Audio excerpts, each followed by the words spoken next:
இந்த 4 ஆண்டு கால ஆட்சிக்கு கம்யூனிஸ்ட் கட்சிகளோட பார்வை என்ன? எப்படி நடந்துட்டு இருக்கு இந்த ஆட்சி? ஒரு திருப்திகரமான முறையில் செயல்படணும்னு என்னால் சொல்ல முடியும். மக்களுக்கு ஏற்கனவே அரசியல் சாசனம் வழங்கி இருக்கக்கூடிய அடிப்படை உரிமைகளை மதித்து நடந்து கொள்ள வேண்டியது ஆட்சியாளர்களுடைய பொறுப்பு. ஆனால் அதற்கு மாறாகத்தான் காவல்துறையினுடைய கொள்கை என்பது இருக்கிறது. விசாரணைக்கு வரக்கூடிய கைதிகள் மட்டும் வலிக்கு விடுற மாதிரி ஒரு பாத்ரூம் எப்படி கட்டி வச்சுருக்கீங்க நீங்கள்? ஏன் அங்கே வந்து இன்ஸ்பெக்டரோ எஸ்ஐயோ வலிக்கு விழுறதில்ல அப்படிலாம் ரொம்ப அவங்க வழிக்கு விழுந்தாங்கிறத நீங்கள் நம்பலையா? நிச்சயமாக வலிக்கு விடல, அதில் ஒன்றும் சந்தேகம் இல்லை. காவல்துறையினுடைய சித்திரவதையின் காரணமாகத்தான் அவர்கள் கைகால் உடைக்கப்பட்டிருக்கிறதே தவிர வலிக்கு விழுந்துன்றதெல்லாம் ஊரை ஏமாத்துற வேலை. உங்க எல்லா விமர்சனங்களையுமே ஒரு மென்மை இருக்குன்னு சொல்றாங்க. அனகாபுத்துள்ள ஏழை எளிய மக்கள் மீது பாயக்கூடிய பொக்லின் ஏன் கரைக்கு அந்த பக்கம் இருக்கிற காசா கிராண்டு மாதா இன்ஜினியரிங் காலேஜ் மேலே பாயலை அப்படின்னு ஓப்பனாக தான் கேட்டாது. ஏன்னா அவ்வளோ மென்மையான போக்காதே. மக்களுடைய குடியுரிமை வாழ்வுரிமை என்பது எல்லாவற்றோட முக்கியமானது. ரெண்டாவது, அங்கேருந்து அவர்களை அப்புறப்படுத்துவதில் கடுகளவு நியாயம் கூட கிடையாது. இந்த நகரமயமாக்கல் நகர கட்டமைப்பு நோக்கி நகர்ற இந்த ப்ராசஸில் கம்யூனிஸ்ட் கட்சிகள் எல்லா இடங்கள்லையும் அரசனுடைய இந்த முடிவுகளுக்கு முட்டுக்கட்டியாக நிற்கிறாங்களா? என்னுடைய நிலம், என்னுடைய உரிமை, அடாவடித்தனமாக அரசாங்கம் வந்து காவல்துறையை ஏவி சட்டத்தை காட்டி மிரட்டி எங்களை வெளியேற்றுறதை நான் எப்படி ஏற்றுக்க முடியும்? உங்களுக்கு பரந்து ஏர்போர்ட் வேண்டுமா வேண்டாம்? அது ஒரு இடத்துல ஒன்று வந்து எதுக்கு குவிக்கிறீங்க? மதுரையில் இருக்கிற எதுக்கு பரந்தூருக்கு வந்து இன்னொரு நாட்டுக்கு போகணும்? மதுரையிலேருந்து நேராக பறந்தா பறக்காதா? 13 ஏரியை மூடிட்டு நீங்கள் உமாலையை கேட்டிங்கன்னா அந்த தண்ணி பூரா எங்கே போகும்? இந்த ஏற்கனவே இருக்கக்கூடிய கட்டமைப்பு வசதிகளை பயன்படுத்தி கொள்ள வேண்டும் என்கிற முதலாளிகளுடைய விருப்பத்தை அரசு நிறைவேற்றிக் கொண்டிருக்கு. மக்களுக்காக ஒன்றும் பண்ணல. பொருளாதார வளர்ச்சி ஒரு மாநிலம் அடைகிறதுக்கு, ஒரு பொருளாதார தன்னிறைவுக்கு அவங்க ஒரு பாதையை தேர்ந்தெடுத்திருக்காங்க. இந்த பாதையில் நம்ம திரும்ப திரும்ப இந்த குறுக்கீடுகளை வைக்கிறது சரியா? அந்நிய மூலதனம் இவ்வளோ வந்து போனது வந்து நிறைய புள்ளி விவரங்கள்லாம் வெளியிட்டாங்க. எத்தனை பேத்துக்கு புதுசாக வேலை கிடைச்சது? 4 ஆண்டு காலமும் வெளிநாட்டுக்கு போகிறது, ஒப்பந்தம் போடுறது எல்லாமே நடந்திருக்கு. எத்தனை புதிய வேலை வாய்ப்புகள் இருக்குது? நீ வெள்ளை அறிக்கை கேளுங்க. வெள்ளை அறிக்கை கேட்டால் வெள்ளை அறிக்கை ஒன்று வெள்ளை அறிக்கை வருமா? அது பாச எதிர்ப்புங்கிற ஒரு பெரிய பிரச்சனைக்காக இந்த அணிகள் சிதறுண்டு போகாமல் காப்பாற்ற வேண்டிய பொறுப்பு நமக்கு இருக்கு அப்படின்னு அட்ஜஸ்ட் பண்ணிட்டு இருக்கீங்களோ? பிஜேபியை ஆட்சி அதிகாரத்திலிருந்து அப்புறப்படுத்த வேண்டும். அவங்களுடைய விருப்பு அரசியல், வகுப்புவாத அரசியல், கார்ப்பரேட் ஆதரவு அரசியல், இதற்கு எதிராக போராடுவது என்பது எங்கள் கட்சியினுடைய தீர்மானம். அது இன்னொரு கட்சிக்காக நான் எடுத்துக்கிட்ட தீர்மானங்கள்.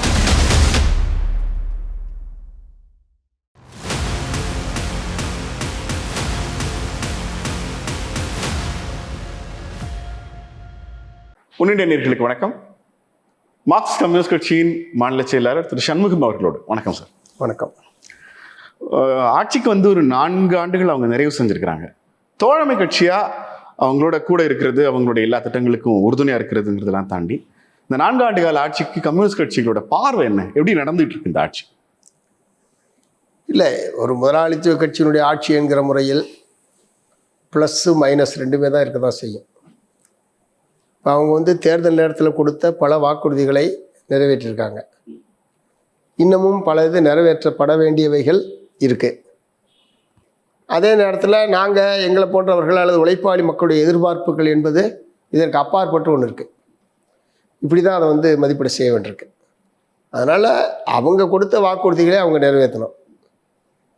அதில் இன்னும் இப்போ முதலமைச்சர் கடைசியாக அவர் இங்கே கொளத்தூரில் பேசுகிற போது ஒரு 78% வாக்குறுதிகளை நாங்கள் நிறைவேற்றி விட்டோம் அப்படின்னு அவர் சொல்லியிருக்காரு. அது முன்ன பின்ன இருக்கலாம், பர்சன்டேஜில் ஒரு பெரிய பிரச்சனை இல்லை. அதனால் மீதி இருக்கிற வாக்குறுதிகள் நிறைவேற்றப்பட வேண்டும். இல்லை என்றால் அந்த பகுதியினர் அரசின் மீதான ஒரு அதிருப்தி என்பது அந்த பகுதியினர் இடத்துல வரும். அதை உணர்ந்து அரசு வந்து மிச்சம் இருக்கிற வாக்குறுதிகளை நிறைவேற்றுவதற்கு முன்வர வேண்டும் என்பதை நாங்கள் வந்து தொடர்ந்து வற்புறுத்திட்டு வரோம். இப்பயும் அதை வந்து வற்புறுத்துகிறேன். தேர்தல் வாக்குறுதிகளை நிறைவேற்றுவதுங்கிறது ஒன்று. அரசு நிர்வாகமா ஆட்சி பற்றிய உங்கள் மதிப்பீடு என்ன? இல்லை, இப்போ உதாரணத்துக்கு ஆட்சி பற்றிய மதிப்பீடுன்ற போது, நிர்வாகம் என்கிற போது பல விஷயங்களில் அதிகாரிகள் ஒரு திருப்திகரமான முறையில் செயல்படலன்னு என்னால் சொல்ல முடியும். உதாரணத்துக்கு காவல்துறை எடுத்துங்களேன். மக்களுக்கு ஏற்கனவே அரசியல் சாசனம் வழங்கி இருக்கக்கூடிய அடிப்படை உரிமைகளை மதித்து நடந்து கொள்ள வேண்டியது ஆட்சியாளர்களுடைய பொறுப்பு. ஆனால் அதற்கு மாறாகத்தான் காவல்துறையினுடைய கொள்கை என்பது இருக்கிறது. போராட்டத்திற்கான அனுமதி தர்றதில்லை. என்கவுண்டர்கள் அல்லது காவல் நிலைய விசாரணைக்காக அழைத்து செல்லப்படுபவர்கள் கைகால் உடைக்கப்பட்டு வருவது என்பது நிறைய நடக்குது. சமீபத்தில் சென்னை உயர்நீதிமன்றம் உட்பட அது என்ன, விசாரணைக்கு வரக்கூடிய கைதிகள் மட்டும் வலிக்கு விடுற மாதிரி ஒரு பாத்ரூம் எப்படி கட்டி வச்சுருக்கீங்க நீங்கள்? ஏன் அங்கே வந்து இன்ஸ்பெக்டரோ எஸ்ஐயோ வலிக்கு விழுறதில்ல? அப்படிலாம் ரொம்ப அவங்க வலிக்கு விழுந்தாங்கிறத நீங்கள் நம்பலையா? நிச்சயமாக வலிக்கு விடல, அதில் ஒன்றும் சந்தேகம் இல்லை. நாங்கள் எத்தனை போலீஸ் ஸ்டேஷனுக்கு போயிருக்கோம், ஜெயிலுக்கு போயிருக்கிறோம். அது வந்து காவல்துறையினுடைய சித்திரவதையின் காரணமாகத்தான் அவர்கள் கைகால் உடைக்கப்பட்டிருக்கிறதே தவிர வலிக்கு விழுந்துன்றதெல்லாம் ஊரை ஏமாத்துகிற வேலை.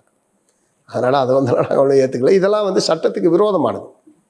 குற்றவாளிகள் இருக்கார் என்றால் சட்டப்படி அவர்களை தண்டிப்பதற்கு நீதிமன்றம் இருக்கிறது. சட்டப்படி குற்றங்களை நிரூபிக்க வேண்டிய பொறுப்பு தான் காவல்துறையிடு.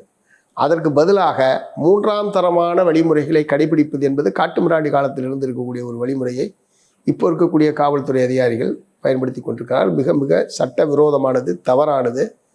ஸோ இதில் எல்லாம் வந்து காவல்துறையினுடைய கொள்கை என்பது மாற்றப்பட வேண்டும் என்று மார்க்சிஸ்ட் கம்யூனிஸ்ட் கட்சி வற்புறுத்துகிறது. இல்லை, எனக்கு ஒரு தேர்தல் வாக்குறுதியை நிறைவேற்றுகிற தருணத்தில் முதலமைச்சருக்கு பொறுப்பாகிறதும் காவல்துறையோட சித்திரவதைகளுக்கு அதிகாரிகள் எப்படி தனியாக பிரிக்கிறீங்க? ஒரு என்கவுண்டர் நடக்கிற போது அது ஆட்சியாளர்களுடைய அனுமதி இல்லாமல் காவல்துறை அதிகாரிகளே அந்த அனுமதியை கொடுத்துக்க முடியுமா?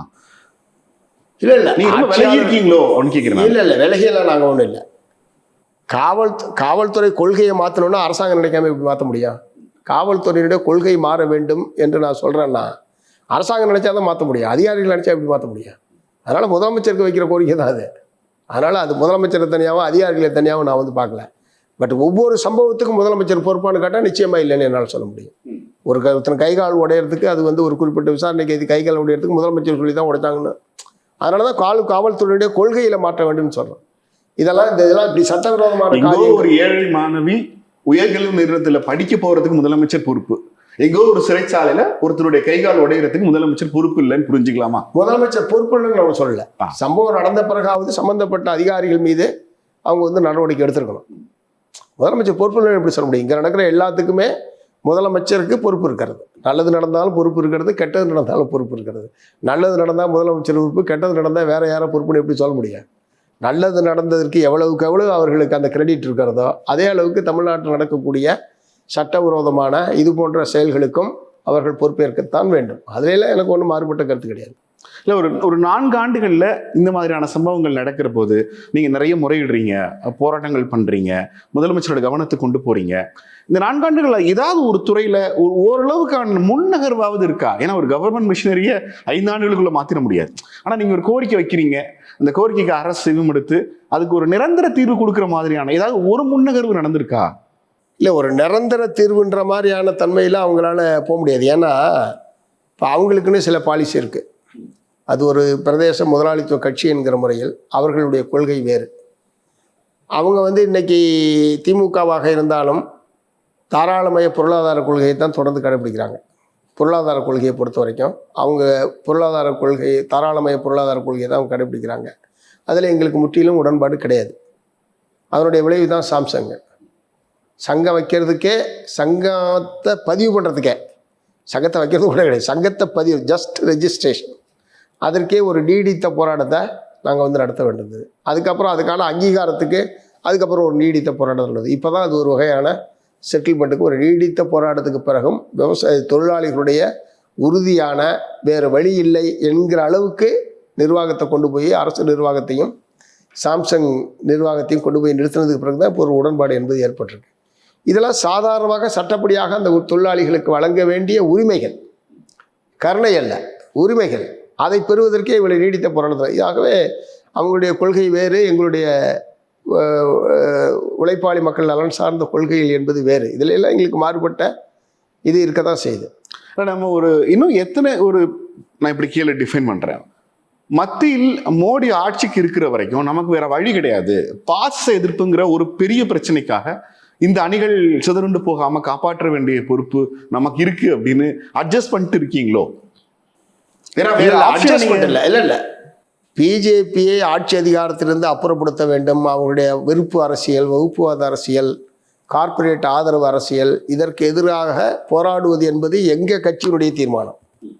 அது இன்னொரு கட்சிக்காக நான் எடுத்துக்கிட்ட தீர்மானம் கிடையாது. இல்ல, இந்தியா கூட்டணிக்காக கேட்கிறேன். இந்தியாவுக்கே சொல்றேன், இந்தியாவுக்கே கூட சொல்றேன். இல்ல, இந்தியா கூட்டணிங்கிற அடிப்படையில் சொல்றேன்.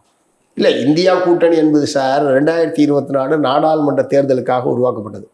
ஓகே, நாடாளுமன்ற தேர்தல் முடிந்து விட்டது. இப்போ இந்தியா கூட்டணி தொடருதா இல்லையான்றதை கூட்டணி தலைவர்கிட்ட கேட்டாவே அது சந்தேகத்துக்குரியது தான். அது நாடாளுமன்ற தேர்தலுக்காக உருவாக்கப்பட்டது. அதனால் அது தொடர்கிறது அப்படின்னு இப்போ சொல்கிறதுக்கான, அதாவது 2024 தேர்தலுக்காக உருவாக்கப்பட்ட அதே தன்மையில் இந்தியா கூட்டணி இப்போது தொடர்கிறதா அப்படின்னு கேட்டால் இல்லைன்னு தான் சொல்லுவேன். ஏன்னா முதலமைச்சர் ஒவ்வொரு முறை மேடையில் பேசும்போதும் பாச சக்திகளை வீழ்த்துவதற்கான இந்திய அளவில் அமைக்கப்பட்ட இந்தியா கூட்டணியில் தமிழ்நாட்டில் திமுக தலைமையிலான கூட்டணி இருக்குங்கிற போது ஆப்வியஸா இவர பார்ட் ஆஃப் இந்தியா அலையன்ஸ் அப்படிங்கும் போது இப்ப இந்திய அலையன்ஸ் இருக்கான்னு நமக்கு ஒரு கேள்வி இருக்குல்ல. அதான் நானும் சொல்றேன், நானும் சந்தேகமாக தான் சொல்றேன். உங்களுக்கு சந்தேகம்? இந்தியா கூட்டணி என்பது நான் தெளிவாக சொல்றேன், 2024 நாடாளுமன்ற தேர்தலுக்காக உருவாக்கப்பட்ட கூட்டணி அது. அந்த கூட்டணி ஓரளவுக்கு காங்கிரஸ் அதில் பலன் பெற்றது. 100 தொகுதிகள் அவர்களுக்கு நீண்ட இடைவெளிக்கு பிறகு 100 தொகுதியில் காங்கிரஸ் வெற்றி பெற்று ஒரு வலுவான எதிர்க்கட்சியாக இன்னைக்கு பாராளுமன்றத்தில் காங்கிரஸ் அமர்ந்திருப்பதற்கு இந்தியா கூட்டணி தான் காரணம். அதில் அவர்கள் நல்ல பலனடைந்திருக்கிறார்கள். பிஜேபியினுடைய பாராளுமன்ற உறுப்பினர் எண்ணிக்கையை குறைப்பதற்கு இந்தியா கூட்டணி பயன்பட்டது. இந்தியா கூட்டணியுடைய நோக்கம் பிஜேபி ஆட்சி அதிகாரத்தை அப்புறப்படுத்துவது நடக்கலை. இப்போது அதே தன்மையில் இப்போது இந்தியா கூட்டணி தொடரவில்லை. தமிழ்நாட்டை பொறுத்த வரைக்கும் மதச்சார்பற்ற கட்சிகள் திமுக தலைமையில் இந்த அணி ஒரு 2018ஆம் ஆண்டிலிருந்து தொடர்ச்சியாக செயல்படுகிறது. 19 தேர்தல், 21 தேர்தல், 24 தேர்தல், இப்போ அடுத்து 26 தேர்தல் என்பது நம்ம சந்திக்க இருக்கிறோம். அது இப்போது இது அதிமுக பிஜேபி கூட்டணி தமிழ்நாட்டில் உருவாகி இருக்கக்கூடிய நிலையில் இந்த திமுக தலைமையிலான அணியினுடைய ஒற்றுமையும் தேவையும் அதிகரித்திருக்கிறதா தான் மார்க்சிஸ்ட் கம்யூனிஸ்ட் கட்சி கருதுது. 2024க்கு பிறகு ராகுல் காந்தி, மு.க. ஸ்டாலின் இருவருடைய அரசியல் உரைகள் பார்க்குற போது அவங்க இந்தியா கூட்டணியில் சேர்ந்து பயணிக்கிறாங்கிற ஒரு தோற்றத்தை நான் புரிஞ்சுக்கிறேன். அதன் அடிப்படையில் இந்த கேள்வி எழுப்பப்பட்டது. ஒருவேளை நீங்கள் இந்தியா கூட்டணியை முன்வைக்கிற மாதிரியான அரசியல் நம்மளோட தான் இல்லைன்னா தமிழ்நாட்டை பிரதானப்படுத்தி இந்த ஆட்சியை விமர்சிக்கிறதுல இடதுசாரிகளுக்கு என்ன தயக்கம்? உங்க எல்லா விமர்சனங்களையுமே ஒரு மென்மை இருக்குன்னு சொல்றாங்க. இல்லை, நிச்சயமா அப்படி யாருமே சொல்ல மாட்டாங்க. அதாவது திமுக ஆட்சி நல்லது பண்ணிச்சுன்னா நாங்கள் வரவேற்போம், நிச்சயமாக வரவேற்கிறோம். அது அறிவிக்கக்கூடிய திட்டங்கள், நிறைவேற்றப்படுகிற சட்டங்கள், அதனுடைய செயல்பாடுகள், அணுகுமுறைகளில் மக்களுக்கு பாதிப்பு இருக்குன்னா கடுமையாக நாங்கள் எதிர்த்திருக்கோம். உதாரணத்துக்கு இப்போ அனகாபுத்தூர் மக்களை வெளியேற்றியது கடுமையாக நாங்கள் எங்களுடைய எதிர்ப்பு தெரிவிச்சிருக்கிறோம். அனகாபுத்தூரில் ஏழை எளிய மக்கள் மீது பாயக்கூடிய பொக்லைன் ஏன் கரைக்கு அந்த பக்கம் இருக்கிற காசா கிராண்டு மாதா இன்ஜினியரிங் காலேஜ் மேலே பாயலை அப்படின்னு ஓப்பனாக தான் கேட்டாது. ஏன்னா அவ்வளோ மென்மையான போக்காதே. நான் இப்போ இந்த கேள்வி இந்த அனகாபுத்தூர் மட்டும் நான் இப்படி ரிவர்ஸில் எடுத்துக்கிறேன். நீங்கள் திமுக கூட்டணியில் இல்லை, அனகாபுத்தூரில் மக்கள் வெளியேற்றப்படுறாங்க. அப்போ சிபிஎம் செஞ்சிருக்கக்கூடிய போராட்டங்களுக்கும் போராட்ட வடிவங்களுக்கும் இப்போ நீங்கள் ஆளுங்கட்சி கூட்டணியில் இருக்கிறதுக்கும் என்ன பெரிய வித்தியாசம் இருந்துட போகுது? உங்களால் தடுக்க முடிஞ்சுதா? இல்லை, தடுக்கிறதுனா சார் வெறும் கட்சி மட்டும் செய்யற வேலை இல்லை. நீங்க ஒரு கூட்டணியாக ஆளுங்கட்சியில இருக்கிற போது உங்களால் சிபிஎம் மக்களுக்காக போராடினதுன்றது எனக்கு பிரச்சனை இல்லை. ஆனால் நீங்க எதிர்கட்சியாக இருந்து போராடுகிற போது உங்களால் என்ன செய்ய முடியுமோ அதே தான் நீங்க திமுக கூட்டணியில் இருக்கும் போதும் செய்து கொண்டிருக்கிறீர்கள் குற்றச்சாட்டு. இல்ல அதை தடுத்து நிறுத்தினா முதல்ல சம்பந்தப்பட்ட மக்கள், பாதிக்கப்படுகிற மக்கள் உறுதியாக நிற்கின்றது முக்கியமான விஷயம். நான் நேரடியாக களத்துக்கு போனேன். அங்கே ஒரு பகுதி திமுக குடும்பங்களை பூரா ஆளுங்கட்சி என்கிற முறையில் அவங்க செட்டில் பண்ணிட்டாங்க. ஆளுங்கட்சி நம்ம ஆட்சி நடக்குது, நம்ம ஆட்சிக்கு எதிராக நம்ம எப்படி இது பண்ணுறது, அதெல்லாம் தலைவர் கொஞ்சம் வருவார்ன்ற மாதிரியான ஒரு சமாதானம் என்ற முறையில் ஒரு செட்டில் பண்ணிட்டாங்க. இன்னொரு பகுதியரை நீங்கள் இப்போ ஒத்துக்கலைன்னா உங்களுக்கு மாற்று இடமும் கிடைக்காது அப்படின்னு ஒரு பகுதி மக்களை செட்டில் பண்ணுறாங்க. சாம பேத தான தண்டம்னு சொல்லுவாங்கள்ல, பல வகைகளிலும் அங்கே அந்த முயற்சி என்பது நடந்தது. ஸோ இதில் மக்கள் எங்களோட நிற்காத நிலையில் நாங்கள் அதற்கு மேலே அடுத்த கட்டத்துக்கு கொண்டு போகிறதுக்கு எங்களால் அமைச்சரை போய் பார்த்தேன், அதிகாரி பார்த்தேன், தலைமைச் செயலாளர். உங்களுடைய முழு முயற்சி எனக்கு தெரியுங்கிறனால தான் கேட்குறேன். அதான் எனக்கு இதெல்லாம் பண்ணோம். அதனால் சம்மந்தப்பட்ட மக்கள் ஒரு வேளை உறுதியாக போக மாட்டோம், நாங்கள் இங்கேருந்து அப்புறம் வெளியேற மாட்டோம் அப்படின்ற முடிவு எடுத்திருந்தா நாங்கள் உறுதியாக அந்த மக்களோட தான் நின்றுருக்கோம். கூட்டணி பற்றிலாம் கவலைப்பட்டிருக்க மாட்டோம். இதில் இன்னொரு மக்களுடைய குடியுரிமை, வாழ்வுரிமை என்பது எல்லாவற்றோட முக்கியமானது. ரெண்டாவது, அங்கேருந்து அவர்களை அப்புறப்படுத்தினதில் கடுகளவு நியாயம் கூட கிடையாது. அதாவது நீர்நிலை புறம்போக்கு என்ற பெயரில் அந்த மக்களை நீதிமன்றத்தினுடைய உத்தரவை காட்டி அவர்களை வெளியேற்றதில் கடுகளவு நியாயம் கூட கிடையாது. அதனால் நாங்கள் அதில் உறுதியான இருப்போம். ஆனால் அதுக்கு முன்னாடி இந்த மாதிரி நான் சொன்ன மாதிரி பல வகைகளிலேயும் மக்கள் மத்தியில் ஒரு பிரிவினையை உண்டாக்கி அவங்க ஒரு அதிரடியான முறையில் அதை செஞ்சு முடிச்சிட்டாங்க. நம்ம அடுத்த ஒரு 10 ஆண்டுகளில் தமிழ்நாட்டில் என்ன நடக்கும் அப்படின்னு யோசிச்சோம்னா, ஒரு 50% அதிகமான நகரமயமாக்கல் நடந்துட்ட தமிழ்நாட்டில் மேற்கொண்ட கட்டுமானங்கள், நகர கட்டமைப்பை உருவாக்குறது மாதிரியான விஷயங்கள் நடக்கும்போது லட்சக்கணக்கான மக்கள் நிலங்களை இழக்கிறதோ, வீடுகளை இழக்கிறதோ, குடிபெயர்வு அடைகிறதோ நடந்தே தீரும். நீங்கள் பரந்தூர் விமான நிலையம்லேருந்து அடுத்தடுத்து அரசுடைய எல்லா திட்டங்கள்லையும் இந்த நகரமயமாக்கல், நகர கட்டமைப்பு நோக்கி நகர்ற இந்த ப்ராசஸ்ல கம்யூனிஸ்ட் கட்சிகள் எல்லா இடங்கள்லையும் அரசனுடைய இந்த முடிவுகளுக்கு முட்டுக்கட்டியா நிற்கிறாங்களா? முட்டுக்கட்டணையா நீங்கள் பார்க்குறீங்க? நான் வந்து என்னுடைய நிலம், என்னுடைய உரிமை, அடாவடித்தனமாக அரசாங்கம் வந்து காவல்துறையை ஏவி சட்டத்தை காட்டி மிரட்டி எங்களை வெளியேற்றுறதை நான் எப்படி ஏற்றுக்க முடியும்? சட்டப்படி நிலம் கையகப்படுத்துதல், சட்டப்படி இழப்பீட்டை கொடுத்து நிலம் கையகப்படுத்துதல் சட்டப்படி எங்கேயாவது நடந்திருக்குன்னு சொல்லுங்க. நிலம் ஒரு அரசு அப்படிதானே செயல்பட முடியும். செயல்படலையே. நிலம் கையகப்படுத்துதல் சட்டம் 2013 அடிப்படையில் நிலத்தை கையகப்படுத்தினா பிரச்சனையே வராது.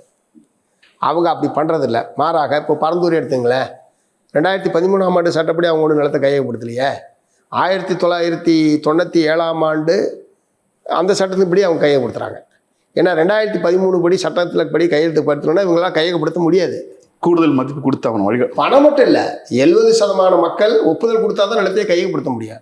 அங்கே 99% மக்கள் எதிர்த்துக்கிட்டு இருக்கிறான். இவங்களால திட்டத்தையே ரத்து பண்ணுறது தவிர வேறு வழி கிடையாது. அதனால் இவங்க வந்து பழைய சட்டங்களை பயன்படுத்தி தான் நிலத்தை பூரா கையகப்படுத்துகிறாங்க. அது சிப்காட்டாக இருக்கட்டும், விமான நிலையமாக இருக்கட்டும், நெடுஞ்சாலைக்காக இருக்கட்டும், எல்லாத்துக்குமே 2013 பயன்படுத்துறது கிடையாது. 2003 பயன்படுத்தினா தான் நாங்கள் தான் சட்டத்தை வரவேற்கிறோமே. 2013 அடிப்படையில் நடந்துக்கிட்ட பிரச்சனையே இல்லை. உங்களுக்கு பரந்தூர் ஏர்போர்ட் வேண்டுமா வேண்டாம்? பரந்தூர் விமான நிலையம் எதுக்கு வேணும்? எதுக்கு வேணுன்ற வேண்டாமா? எதுக்கு வேணும்னு கேட்குறேன். What is the purpose? இங்கே சென்னை விமான நிலையத்துக்கே போதுமான அளவுக்கு இங்கே இருக்கிற பரப்பளவு, இங்கே இருக்கிற கெப்பாசிட்டிக்கு இன்னும் விமானமே வந்து சேரல. அதுக்கே இன்னும் ஒரு 25 வருஷம் ஆகும். இப்போ இருக்கிற சென்னை விமான நிலையத்தினுடைய அதனுடைய முழு கெப்பாசிட்டி நீங்கள் பயன்படுத்தினாவே இன்னும் ஒரு 25 வருஷம் ஆகும். ரெண்டாவது, ஒரு இடத்துல கொண்டு வந்து எதுக்கு குவிக்கிறீங்க? மதுரையில் இருக்கிற எதுக்கு பரந்தூருக்கு வந்து இன்னொரு நாட்டுக்கு போகணும்? மதுரையிலேருந்து நேராக பறந்தால் பறக்காதா? அல்லது திருச்சியிலேருந்து நேராக பறந்தால் பறக்காதா? எதுக்கு இங்கே வரணும்னு கேட்குறேன். பரவலாக்குக்கு பதிலாக எதுக்கு ஒரு இடத்துல குவிக்கிறீங்க? எதுக்கு இங்கே ஒரு 5000-6000 ஏக்கர் 13 ஏரியை வந்து நீங்கள் தூத்து வந்து இது பண்ணுறீங்க? அது எவ்வளோ பெரிய கேடு, எத்தனை மக்களுக்கு பாதிப்பு, எவ்வளோ சுற்றுச்சூழல் பாதிப்பு, நிலத்தடி நீர் வளம் கெட்டு போகும். அந்த தண்ணி பூரா எங்கே கொண்டு போய் சேரப்போகுது? 13 ஏரியை மூடிட்டு நீங்கள் விமான நிலையம் கேட்டிங்கன்னா அந்த தண்ணி பூரா எங்கே போகும்?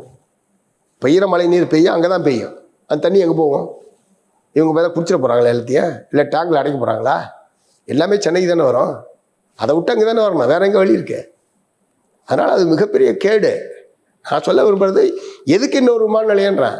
திருச்சியிலேருந்து போட்டோம், திருச்சியில் இருக்குது, மதுரையில் இருக்குது, ஒசூரில் இப்போ கொண்டு வர போகிறாங்க, ஏற்கனவே தூத்துக்குடியில் இருக்குது. அந்த மாதிரி பரவலாக்குங்க. எதுக்கு ஒரு இடத்துல வந்து இவ்வளோ பெருசாக இது பண்ணிக்கிட்டீங்க? இப்போ சென்னையில் இப்போ திருச்சி சர்வதேச விமான நிலையமாக்கிட்டாங்க, பெரிய அளவில் விரிவாக்கம் பண்ணி அங்கேருந்து போட்டோம். நவீன தமிழ்நாட்டோட கட்டுமானத்தோட பார்வையில் திராவிட கட்சிகள் நிறைய திட்டங்களை முன்கொண்டு வராங்க. இப்போ நீங்கள் சென்னை விமான நிலையம் கொள்முதல் கெப்பாசிட்டி, இன்னும் சொல்ல போனால் கார்கோ ஆகட்டும், பேசஞ்சர் ஆகட்டும், இந்த 2 கெப்பாசிட்டியுமே நிரம்பி வழியுதுங்கிறாங்க சென்னை விமான நிலைய போக்குவரத்து. அது தவறான டேட்டா அடிப்படையில் கொடுக்குறாங்க. நானும் டேட்டா தரேன் சார். அது எவ்வளோ கெப்பாசிட்டி இருக்குது, எவ்வளோ விமானங்கள் டெய்லி வந்து போகுது, எவ்வளோ பயணிகள் வந்து போகிறாங்க, நானும் வேணால் உங்களுக்கு டேட்டாஸ் தரேன். பெங்களூரு, ஹைதராபாத், தமிழ்நாட்டை சுற்றி இருக்கிற பெரும்பாலான தென் மாநிலங்கள் சென்னையை விட பெரிய லெவலில் வளர்ந்துட்டாங்க. சென்னை இன்னும் ரொம்ப பின்னாடி இருக்கிறாங்க. நம்ம சென்னை ஒரு கடந்த 10 ஆண்டுகள் தேங்கி இருந்த வளர்ச்சியை கட்டமைக்க வேண்டிய பொறுப்பு திமுகவுக்கு இருக்குன்னு திமுக திரும்ப எதுக்கு சென்னையை சுற்றியே நீங்கள் ஒட்டுமொத்த தமிழ்நாடு சென்னை தானா? என்ஷார் உடம்புக்கு தலையே சிரசே பிரதானம்னு சொல்லி ஒரு பக்கம் சொன்னால் கூட எதுக்கு சென்னையை சுற்றியே எல்லாத்தையும் வடிவமைச்சிட்டு இருக்கிறீங்க? ஏன் நீங்கள் வந்து தெற்க போகிறது, வடக்க போகிறது, ஏன் இங்கேயே சுற்றி வந்துட்டு இருக்கீங்க? ஏன்னா அது வந்து முதலாளிகள் விரும்பக்கூடியது. இங்கே தான் ஹார்பர் இருக்குது, இங்கே தான் விமான நிலையம் இருக்குது, நல்ல நீர்வளம் இருக்குது. செங்கற்பட்டு, காஞ்சிபுரம் இந்த மாவட்டங்களில் தான் அதிகமான ஏரிகள் இருந்தது, நல்ல நீர்வளம். இந்த ஏற்கனவே இருக்கக்கூடிய கட்டமைப்பு வசதிகளை பயன்படுத்தி கொள்ள வேண்டும் என்கிற முதலாளிகளுடைய விருப்பத்தை அரசு நிறைவேற்றி கொண்டிருக்கு. மக்களுக்காக ஒன்றும் பண்ணல. தமிழ்நாட்டினுடைய வளர்ச்சி விகிதம் இந்தியாவில் இருக்கிற மற்ற எல்லா மாநிலங்களை கம்பேர் பண்ணும்போது 9.3ங்கிறது இதுவரை எந்த இந்திய மாநிலமும் அடையாத ஒன்று. ஒரு பொருளாதார வளர்ச்சி ஒரு மாநிலம் அடையிறதுக்கு, ஒரு பொருளாதார தன்னிறைவுக்கு அவங்க ஒரு பாதையை தேர்ந்தெடுத்திருக்காங்க.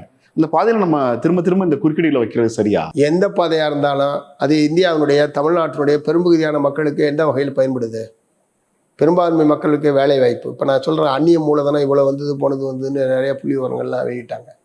எத்தனை பேத்துக்கு புதுசாக வேலை கிடைச்சது? அதில் வெளியிட்டிருக்காங்களே. எங்கே வெளியிட்டிருக்காங்க சொல்லுங்கள்? புதிதாக இந்த 4 வருஷத்தில் வச்சுங்க. அதுக்கு மெமரண்டம்ங்கிறது ஒப்பந்தம் இப்போ தான் கையெழுத்தாயிருக்கு. செயல்பாட்டுக்கு வரும். நான் சொல்கிறது இந்த வருஷம் ஆனது சொல்ல, இந்த 4 ஆண்டு காலத்தில் 4 ஆண்டு காலமும் வெளிநாட்டுக்கு போகிறது, ஒப்பந்தம் போடுறது எல்லாமே நடந்திருக்கு. எத்தனை புதிய வேலை வாய்ப்புகள் வந்திருக்கு? நீ வெள்ளை அறிக்கை கேளுங்க. வெள்ளை அறிக்கை கேட்டால் வெள்ளை அறிக்கை ஒன்று வெள்ளை அறிக்கை வருமா? அது ஏன் சார் வெள்ளை அறிக்கை கேட்டால் வெள்ளை அறிக்கை கொடுப்பாங்க? பேரவையில ஒரு எதிர்கட்சியா கம்யூனிஸ்ட் உறுப்பினர்கள் நாங்கள் எங்களுடைய சட்டமன்ற உறுப்பினர்கள் பேச தான் செய்கிறாங்க. அது வெள்ளை அறிக்கைன்னா அவங்க கொடுக்கறது தானே அறிக்கை. அது வெள்ளை அறிக்கை நம்ப மாட்டீங்கன்னா எப்படி சார்? இல்லை எந்த டாக்குமெண்ட்டையும் நம்பாமலாம் கிடையாது. பொதுவாக இது போன்ற விஷயங்கள் இப்போ இந்த ஒப்பந்தங்கள் சம்மந்தமாக என்ன வெளிப்படையாக வந்திருக்கு? இந்த அந்நிய நாடுகளோடு அல்லது அந்நிய தொழில் நிறுவனங்களோடு செய்யப்பட்டிருக்கூடிய ஒப்பந்தங்கள் சம்மந்தமாக என்ன வெளிப்படையாக வந்திருக்கு? அது எப்போதுமே வராது சார். நம்ம ஆர்டிஐல கேட்டால் வந்துருக்கோம் சார். ஒப்பந்தம் யார் கூட போட்டிருக்கோம், என்ன போட்டிருக்கோம், எவ்வளோ போட்டு பாருங்களேன். நீ வேணா போட்டு பாருங்களேன் ஆர்டிஐல. உடனே உங்களுக்கு கொடுத்துட்டு தான் அடுத்த வேலை பார்ப்பாரு அந்த அதிகாரி. எனக்கு கொடுக்கல அப்படி கொடுப்பாங்கல்ல சார்?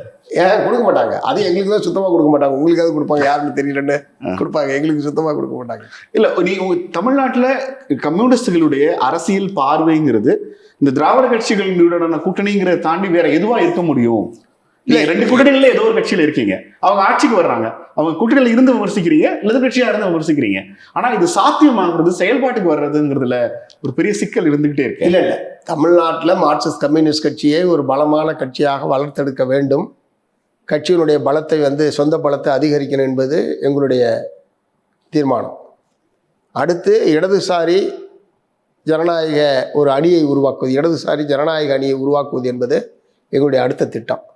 அதாவது இந்திய கம்யூனிஸ்ட் கட்சி உள்ளிட்ட மற்ற இடதுசாரி கட்சிகள் அல்லது இதோடு ஒத்து வரக்கூடிய இதே ஜனநாயக சக்திகள்லாம் சேர்த்து ஒரு இடதுசாரி, அதாவது இந்த அரசியலுக்கு மாற்றாக ஒரு ஜனநாயக அணியை உருவாக்குவது என்பது எங்களுடைய மாநாட்டினுடைய முடிவு. அதற்கான முறையில் எங்களுடைய பணிகள் துவங்கியிருக்கோம். தமிழ்நாட்டில் இந்தியா கூட்டணி இந்தியாவில் இருக்கா இல்லைன்னு நீங்கள் சொன்ன பிறகு, தமிழ்நாட்டில் பரந்தூர் விமான நிலைய எதிர்ப்பிலிருந்து பாஜக எதிர்ப்பிலிருந்து ஏறக்குறைய நீங்கள் பயணிக்கிற அரசியல் புள்ளிகளோடு பயணிக்கிற புதிய கட்சிகள் தமிழ்நாட்டில் பறந்துருக்கிறாங்க. தமிழக வெற்றிக் கழகம் மாதிரியான, நடிகர் விஜயனுடைய கட்சி மாதிரியான கட்சிகளோட கூட்டணிக்கான முயற்சி இல்லை, அதை பற்றின யோசனை கூட இடதுசாரி கட்சிக்கு இல்லை. நிச்சயமாக எங்களுக்கு கிடையாது. ஏன்னா இங்கே அதிமுக பிஜேபி ஒரு சந்தர்ப்பவாத கூட்டணியை அமைச்சிட்டாங்க. 26 தேர்தலில் அவங்க சேர்ந்து நிற்கிறதுன்னு பகிரங்கமாக அறிவிச்சாச்சு. அந்த அணி பலப்படுவதற்கான வாய்ப்பும் இருக்குது. திமுகவில் இல்லாத இதர கட்சிகள் அனைத்தையும் பிஜேபி அதிமுக அணிக்குள் கொண்டு வருவதற்கான ஒரு தீவிரமான முயற்சியில் இருக்காங்க. அதுதான் இன்றைக்கி பிஎம்கேல ஆடிட்டர் குருமூர்த்தி உள்ளிட்டவர்கள் போய் நுழைஞ்சிருக்கிறது உட்பட சேர்ந்து அது அதிமுக பிஜேபி கூட்டணியை வலுப்படுத்துவதற்கான ஒரு முயற்சி தான். அவர் சொல்கிற மாதிரி நான் நண்பரை பார்க்க போனேன், அரசியல் பேசலை அப்படின்னு சொல்கிறத குழந்தை கூட நம்பாது. ஏன் இவ்வளோ நாள் நண்பரை பார்க்காதவர் இப்போ போய் பார்க்க போகிறாரு?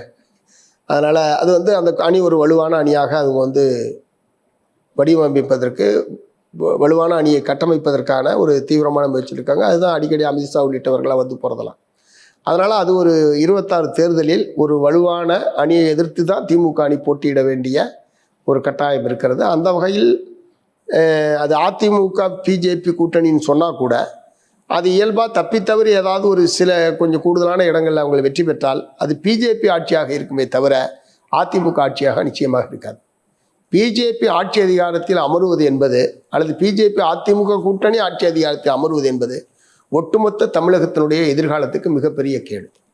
ஆகவே அந்த வகையில் அதற்கு எதிராகத்தான் எங்களுடைய வேலை என்பது, எங்களுடைய பணி என்பது இருக்கும். அதில் எந்த சந்தேகமும் கிடையாது. எந்த ஆளுங்கட்சியாக இருந்தாலும் ஒரு பெரிய எதிர்கட்சிகளை உருவாக்கி ஆளுங்கட்சிக்கு எதிரான ஒரு பெரிய சண்டை செய்யறதுங்கிறதான் எதிர்கட்சிகளோட வேலையா இருக்க முடியும். இல்லை, ஒரு அரசியல் முன்னெடுப்பா கூட புதிய கட்சிகளை வரவேற்கிறதுக்கு இடதுசாரிகள் தயங்குறாங்களாங்கிறதா என்னோட கிடையாது. இப்போ மதிமுக மறுமலர்ச்சி திராவிட முன்னேற்ற கழகம் வந்தபோது நாங்கள் தான் அவரோட நின்னோம். நாங்கள் அப்படிலாம் தயக்கம் கிடையாது. இது கொள்கை சார்ந்தது. இப்படி பிரிவது என்பது, நீங்கள் சொல்கிற மாதிரி ஒரு நிலைமை ஏற்பட்டால் அது வாக்குகள் பிரிவது என்பது அதிமுக பிஜேபி கூட்டணிக்கு சாதகமான ஒரு நிலைமையை கொண்டு போய் சேர்க்கலாம். அதனால நாங்கள் இதை பற்றி யோசிக்கல. இந்த அணியோடன்றதுல இந்த தேர்தலில் கூட்டணி திமுக கூட்டணியில் தான் தொடர்றதுங்கிற உங்க முடிவு எனக்கு புரியுது. அதுல மாற்றம் இல்லையா? மாற்றம் இல்லை. அதுல மாற்றம் இல்லை. அதே நேரத்தில் கூடுதலான இடங்களில் போட்டின்னா எங்களுடைய சட்டமன்றத்தில் எங்களுடைய உறுப்பினர் எண்ணிக்கையை உயர்த்தணும். அதுக்கான முறையில் எங்களுடைய அணுகுமுறை என்பது இல்ல 2026 தேர்தலில் திமுக கூட்டணியிலிருந்து இடதுசாரிகள் விலகுகிறார்கள்ங்கிற செய்தி தப்பு. அப்படி ஒரு இதே கிடையாது, இடதுசாரிகளுக்கே கிடையாது.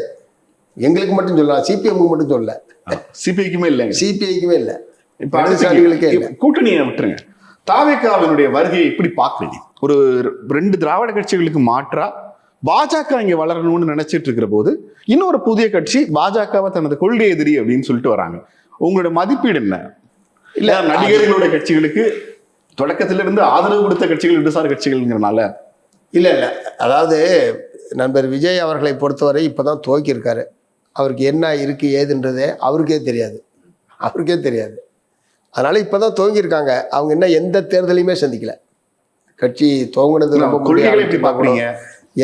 இல்லை, கொள்கைன்னு கூட அவர் ஒன்றும் பெருசாக அறிவிக்கல. அது கொள்கை எதிரின்னு பேச்சில் அறிவிச்சிருக்காரு தவிர, அல்லது பிஜேபிக்கு எதிராக என்ன போராட்டத்தை நடத்திருக்காரு? நீ அவர் நம்பலையா? திமுகவுக்கு எதிராக தான் என்ன போராட்டம் நடத்திருக்காரு? நீ அவர் நம்பலையா?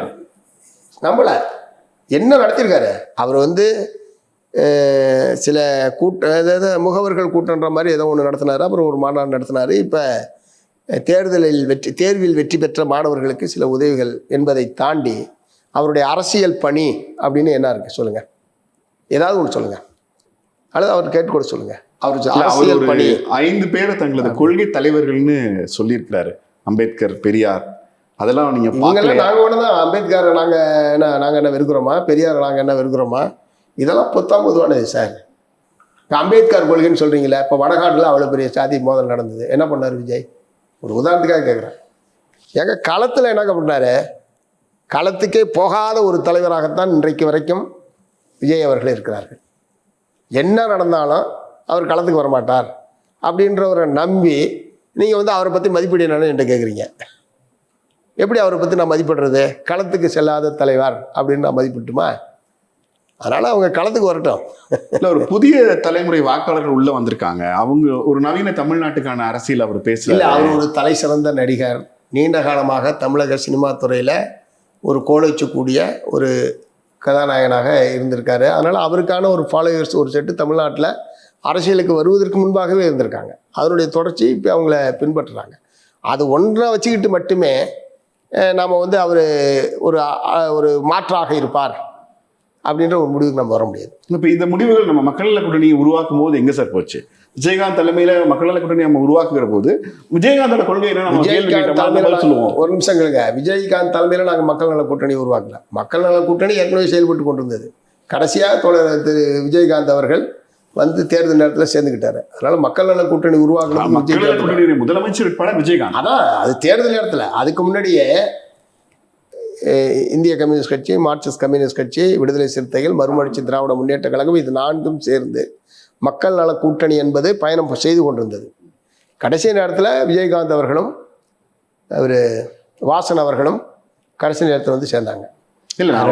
அது திமுக அதிமுகவுக்கு மாற்றான ஒரு 3வது அணியை உருவாக்க வேண்டும் என்கிற முறையில் ஒரு முயற்சி எடுத்தோம். அந்த 3வது முயற்சி என்பது வெற்றி பெறல, அவ்வளவுதான். இல்ல, இப்ப திமுக அதிமுகவுக்கு மாற்று தேவை எழுலையா? ஆமா, ஏன்னா அதான் சொன்னேன், பிஜேபி அதிமுக கூட்டணி உருவாகி இருக்கக்கூடிய நிலையில் ஒரு 3வது மாற்று என்று போவது என்பது பிஜேபி அதிமுக கூட்டணிக்கு உதவி செய்வதாகத்தான் அமையும். ஆகவே தான் நாங்கள் அந்த மாதிரியான ஒரு முயற்சியில் ஈடுபடலை. இந்த திமுக தலைமையிலான கூட்டணியில் 26 தேர்தலை சந்திப்பது என்பதுதான் இந்த அணியை தோற்கடிப்பதற்கான ஒரே வழி. இப்போ நான் ஒரு கேள்வி கேட்கிறேன். அடுத்தடுத்த தேர்தல்களில் அதிமுகவும் பாஜகவும் கூட்டணியில் தான் இருக்க போறாங்கன்னு ஆச்சுன்னா வேற வழியே இல்லையா? நம்ம திமுக கூட்டணியில் தான் இருக்க போறோமா? அது வேற விஷயம். இப்போ 2026 பொறுத்த வரைக்கும் தமிழ்நாட்டினுடைய சட்டமன்றத்துக்கான தேர்தல் என்கிற போது தமிழ்நாட்டில் இல்லாத ஒரு பிஜேபி இங்கே ஒரு ஆட்சி அதிகாரத்துக்குள்ள கூட்டணியாகவோ ஏதோ ஒரு வகையிலேயோ இடம்பெறுவது என்பது தமிழ்நாட்டு நலனுக்கு உகந்தது அல்ல. அது பாதகமான விளைவுகளை ஏற்படுத்தும் என்பதனால நாங்கள் இந்த தேர்தலில் அதனால காலங்காலத்துக்கு எல்லா தேர்தலும் இப்படி தான் என்ற முடிவுக்கு வர வேண்டிய அவசியம் இல்லை. திமுக கூட்டணியில் தான் நம்ம தொடர போகிறோம் அப்படின்னாலும் கூட விடுதலை சிறுத்தைகள் கூட்டணி ஆட்சி அல்லது கூட்டணி ஆட்சியில் பங்கு, ஆட்சியில் அதிகாரம், இந்த முழக்கங்களை எழுப்புறாங்க. வெதர் அந்த முழக்கங்கள் செவிமடுக்கப்பட்டுச்சு, அது லைம்லைட்டுக்கு வந்துச்சுங்கிறதெல்லாம் தாண்டி அவங்க ஒரு கோரிக்கை முன்வைக்கிறாங்க. இவற்றில் குறைந்தபட்சமாக திராவிட கட்சிகளுக்கு அந்த அழுத்தத்தை கொடுக்க வேணாம்னு முடிவு பண்ணிட்டீங்களா? ஆட்சி அதிகாரத்தில் பங்கேற்பதில்லைங்கிற முடிவு யாருக்கு சாதகமானது? இல்லை, மார்க்சிஸ்ட் கம்யூனிஸ்ட் கட்சியை பொறுத்தவரை முதலாளித்துவ கட்சிகள் தலைமையிலான ஆட்சியில் பங்கேற்பதில்லை என்பது எங்களுடைய கொள்கை ரீதியான முடிவு. ஏன்னா அவங்க ஆட்சி அதிகாரத்தில் இருக்கிற போது ஒரு பார்ட் ஆஃப் இதாக நாங்கள் இருக்கிறது என்பது எங்களுடைய கொள்கைகளை நடைமுறைப்படுத்துவதற்கு அது எந்த விதத்திலையும் உதவி செய்யாது.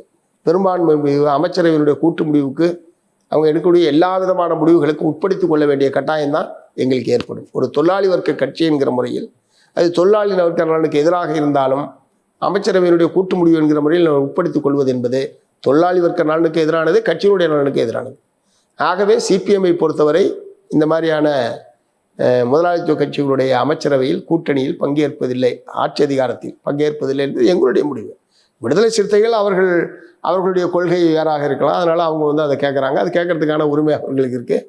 அதன் மீது இவங்க கேட்குறாங்க, அவங்க கொடுக்குற இடத்துல இருக்காங்க, அவங்க தான் முடிவு பண்ணணும். எங்களை பொறுத்த வரைக்கும் அதில் பங்கேற்பதில்லை என்பதில் தெளிவாக இருக்கும். திமுக தனது கூட்டணி கட்சிகளை கையாள்கிற பார்க்கிற விதம் உங்களுக்கு திருப்திகரமானதாக இருக்கிறதா? நான் வந்து நம்பர்ஸ்ல இருந்து கேட்குறேன். இல்லை, கூட்டணி கட்சிகளை மதிக்கிறது, தலைவர்களை மதிக்கிறது, அதுல எல்லாம் எந்த பிரச்சனையும் இது வரைக்கும். தலைவர்களை மதிக்கிறதுங்கிறது வேற. அது வந்து மு.க. ஸ்டாலின் சிறப்பாகவே செய்யறாரு, தமிழ்நாடு முழுக்க தெரிகிறது. சரி, கூட்டணி கட்சிகளை அங்கீகரிக்கிறது, அரவணைக்கிறதுங்கிறது வந்து அவங்களுடைய பலத்தை மதிப்பிடுதல், அவங்க பலத்துக்கு தகுந்த மாதிரியான இடங்களை கொடுக்கிறது. 2021 உங்களுக்கு எடுத்த ஒதுக்கப்பட்ட இடங்கள்லாம் அதாவது போதுமானதுதானா? 2021 சட்டமன்ற தேர்தலில் தான் கம்யூனிஸ்ட் கட்சியினுடைய வரலாற்றிலேயே மிக மிக குறைவான இடங்களில் நின்றது. 2021 ஆமாம், மிக குறைவான இடங்களில் நின்றது. அப்போது நாங்கள் வந்து பிஜேபி அதிமுக 2021 தேர்தலில் கூட்டணியில் தான் நின்றாங்க. அது முதல்ல நாங்கள் இந்த கூட்டணிக்கு எதிராகத்தான் நாங்கள் என்பதை நாங்கள் பகிரங்கமாக அறிவித்தோம்.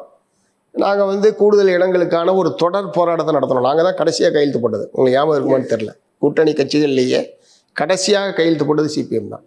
அதுலேருந்து போயிடக்கூடாது, நம்மளால் ஒரு அணிக்கு ஒரு பாதிப்பு வந்துடக்கூடாது என்பதனால ஒரு திருப்தி இல்லை என்றாலும் கூட்டணியினுடைய ஒற்றுமை கருதியும் இந்த அதிமுக பிஜேபி கூட்டணியை தோற்கடிக்கப்பட வேண்டும் என்கிற அரசியல் தீர்மானத்தின் அடிப்படையில் தான் நாங்கள் அந்த முடிவுக்கு வந்தோம். அதனால் அந்த மாதிரி தான் அது வந்து திருப்தி இல்லை தான் எங்களுக்கு. அதனால தான் இப்போ வந்து 26 கூடுதலான இடங்கள் கட்டாயம் நாங்கள் கேட்போம். கூடுதலான இடங்களில் போட்டியிட வேண்டும் என்பது தான் எங்களுடைய கட்சியினுடைய முடிவும். அதற்கான முறையில் எங்களுடைய அணுகுமுறை என்பது இருக்கும். நன்றி தோழர். நன்றி நன்றி. Subscribe to One India and never miss an update.